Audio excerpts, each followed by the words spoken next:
मेरा नाम है खुशबू और आप सभी का स्वागत है मेरे YouTube चैनल पर जिसका नाम है मिस खुशबू। तो आज मैं बात करने वाली हूँ गर्ल स्टार के बारे में, यानी कि अनीता कुशवाहा। और कल का मेरा वीडियो भी अनीता कुशवाहा के बारे में था और आज मैं वो बताने वाली हूँ जो कल अधूरा रह गया था। कल मैं अनीता के बारे में बताई थी कि कैसे वो स्कूल तक पहुंची और कितनी मुसीबतों के बावजूद वो पढ़ाई करती रही। अब आज मैं बात करूंगी कि अनीता कुशवाहा मधुमक्खी पालक कैसे बनी। तो चलिए शुरू करते हैं।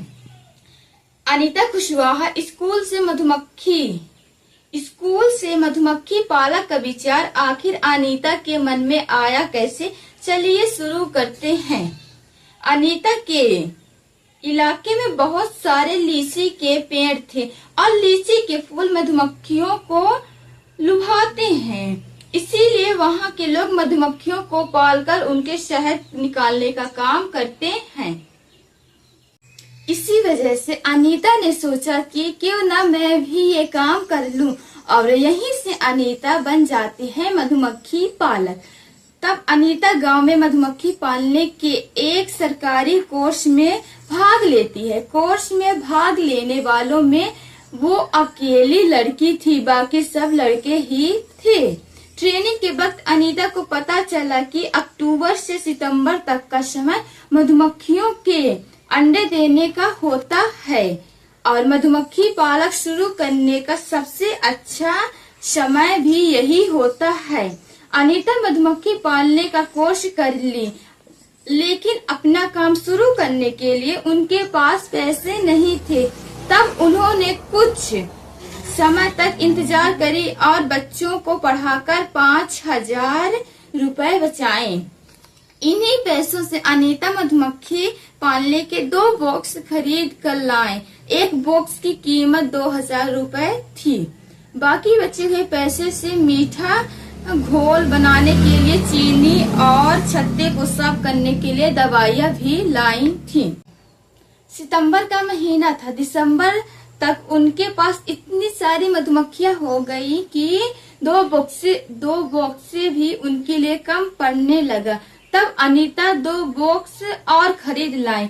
अनीता को मधुमक्खियों के बारे में ज्यादा कुछ पता नहीं था।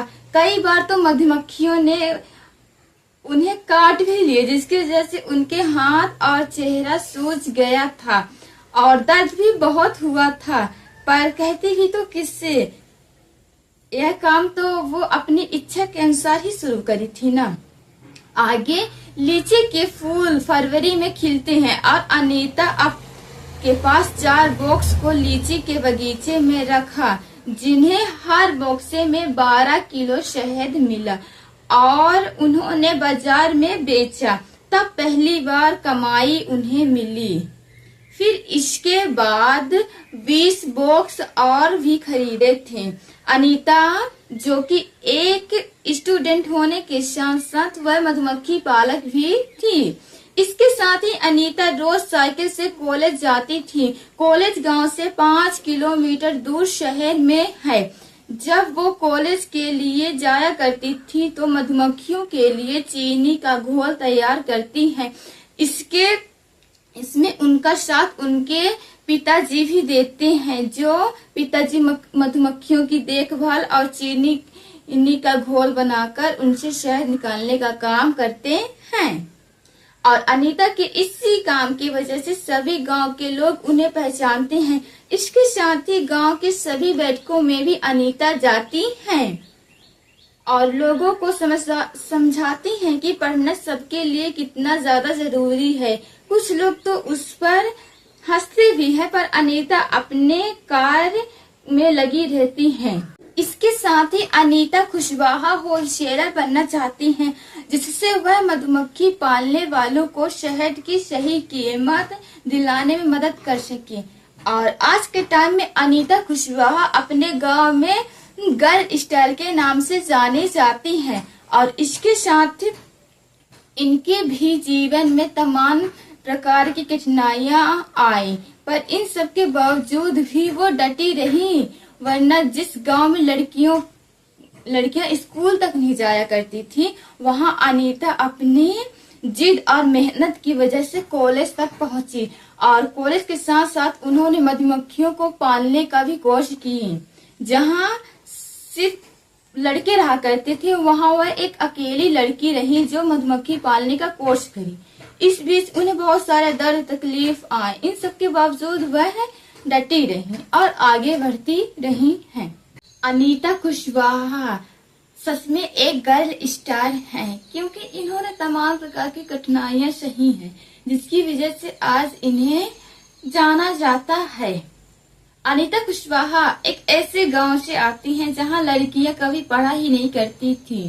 इसके बावजूद वो पढ़ने की जिद में डटी रही और पढ़ी, और पढ़ाई के साथ साथ उन्होंने अपना एक खुद का व्यवसाय भी शुरू करी और वो आज लड़कियों के लिए एक मिसाइल बन के रह गई हैं।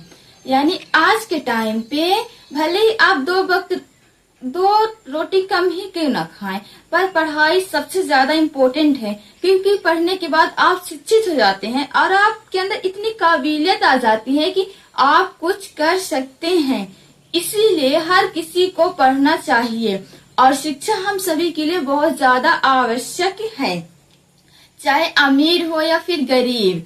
आज हर किसी को पढ़ लिखकर शिक्षित बनना चाहिए ताकि वो खुद अपने पैर पे खड़ा हो सके और लाइफ में कुछ बढ़िया सा कर सके।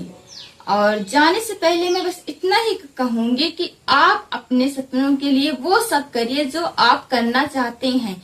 रास्ते में चाहे कितनी ही कठिनाइयां मुसीबतें क्यों ना आए, आप डरिए मत, हमेशा आगे बढ़ते रहिए और अपने लाइफ में कुछ बड़ा करके दिखाइए, ताकि लोग जो कभी आपका मजाक उड़ाया करते थे, जो आपको कभी सीरियस नहीं लिया करते थे, वो भी समझ सके कि आप एक खास व्यक्ति हैं और आपके सपने कुछ खास हैं और आप अपने सपनों को पूरा करिए। और सबसे जरूरी बात हाँ कि आप भले ही डिग्रियां हासिल ना करें, पर आपको पढ़ना लिखना चाहिए, क्योंकि आज के टाइम पे जो व्यक्ति पढ़ा नहीं है उसके पास चाहे भले ही कितना पैसा क्यों ना आ जाए, फिर भी वो शिक्षित कभी नहीं कहला सकता। इसीलिए सबसे जरूरी है पढ़ना, और पढ़ने के साथ साथ हमें अपने सपनों को भी पूरा करना चाहिए और उन सारी चीजों को हमें पा लेना चाहिए जो हमारे ख्वाबों में है, और अपने सपनों को हमें एकदम खुल के जीना चाहिए और उसे पूरा करना चाहिए। तो बताना ना भूलें कि आपको गर्ल स्टार की ये स्टोरी कैसी लगी। अलविदा।